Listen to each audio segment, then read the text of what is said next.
बहुजन समाज की हर खबर पाने के लिए सब्सक्राइब करें अम्बेडकर पीपल्स वॉइस और बेल आइकन दबाएं।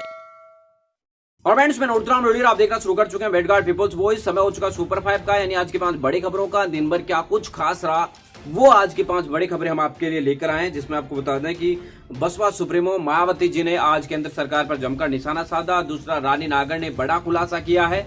तीसरी बड़ी खबर की रुख करते आपको बता दें, भीम आर्मी के चीफ चंद्रशेखर आजाद ने केंद्र सरकार पर निशाना साधते हुए कहा कि लोगों को हवाई जहाज की जगह हवाई चप्पल तक मोदी सरकार ने नहीं छोड़ी। चौथी बड़ी खबर की रुख, अखिलेश यादव ने मोदी सरकार के पैकेज को जुमला बताया है। पांचवी बड़ी खबर, आर्थिक जो आपको बता दें कोरोना वायरस को लेकर हमारी अपडेट है, उसके मुताबिक देश में 74,000 से ज्यादा कोरोना वायरस के मामले सामने आ चुके हैं।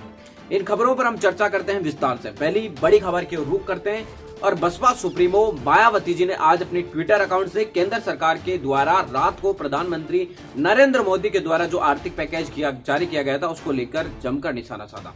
बसपा सुप्रीमो मायावती जी ने साफ तरीके से कहा कि ये जो आर्थिक पैकेज है वो किसी भी काम का नहीं है। ये आर्थिक पैकेज पूरी तरीके से निराधारी है। इसका कोई भी उपयोग गरीब या SC ST OBC माइनॉरिटी के जो लोग हैं उनको किसी भी प्रकार का इससे जो है बेनिफिट्स नहीं होगा। बसपा सुप्रीमो मायावती जी ने कहा कि अगर ईमानदारी के साथ इनको सरकारी सेक्टर में लगाया जाता तो कुछ फायदा इन गरीब तबकों को हो जाता, लेकिन पूरा का पूरा पैसा प्राइवेट सेक्टर में देने से इन लोगों का किसी भी प्रकार का कोई भी बेनिफिट्स नहीं होगा।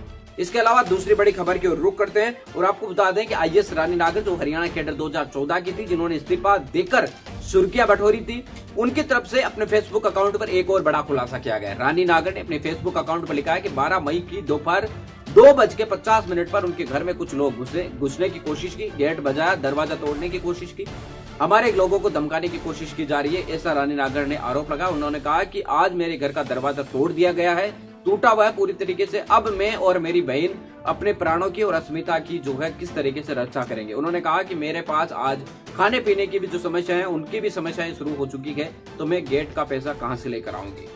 तीसरी बड़ी खबर, भीम आर्मी के प्रमुख चंद्रशेखर आजाद ने आज ट्विटर अकाउंट के माध्यम से एक बार फिर से केंद्र सरकार पर जमकर निशाना साधा। केंद्र सरकार पर निशाना साधते हुए भीम आर्मी के प्रमुख चंद्रशेखर आजाद ने कहा कि जो अमीर है उनको हवाई जहाज में मोदी सरकार सफर करवा रही है, लेकिन प्रवासी मजदूर गरीब लोगों को उनके पैरों में हवाई चप्पल तक सरकार ने नहीं छोड़ी।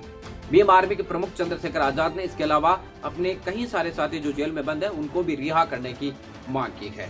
चौथी बड़ी खबर की रुख करते आपको बता दें कि प्रधानमंत्री नरेंद्र मोदी के जो भाषण देर रात दिया गया था उसको लेकर समाजवादी पार्टी के अखिलेश यादव की तरफ से भी निशाना साधा। अखिलेश यादव ने कहा कि ये जो आर्थिक पैकेज है पूरी तरीके से जुमला है, इससे ज्यादा और कुछ भी नहीं है। अखिलेश यादव ने साफ तरीके से प्रधानमंत्री नरेंद्र मोदी पर निशाना साधते हुए कहा कि पहले भी इस तरीके की घोषणाएं बड़ी बड़ी जारी की जा चुकी है।